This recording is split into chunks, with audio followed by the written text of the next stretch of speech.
আমরা সবাই জানি রাধাকৃষ্ণের প্রেম হয়েছিল নিঃস্বার্থ, কিন্তু তারা নাকি কখনো সামাজিক বিয়ে করেনি। তবে আপনি কি জানেন একটি গোপন স্থানে স্বয়ং ব্রহ্ম তাদের বিয়ে দিয়েছিলেন? হ্যাঁ, একদম ঠিক শুনেছেন।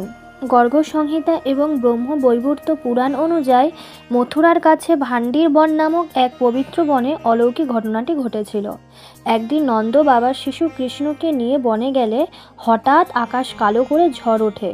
ঠিক তখনই সেখানে আবির্ভূত হন দেবী রাধা। লোকচক্ষুর আড়ালে সেই নির্জন বনে স্বয়ং সৃষ্টিকর্তা ব্রহ্মা মর্ত থেকে নেমে আসেন পুরোহিত হয়ে।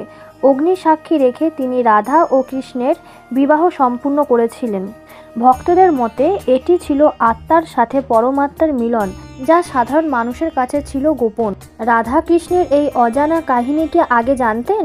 কমেন্টে অবশ্যই জানান। আর এমন আরও রহস্য জানতে ফলো করুন আমার চ্যানেলটিকে।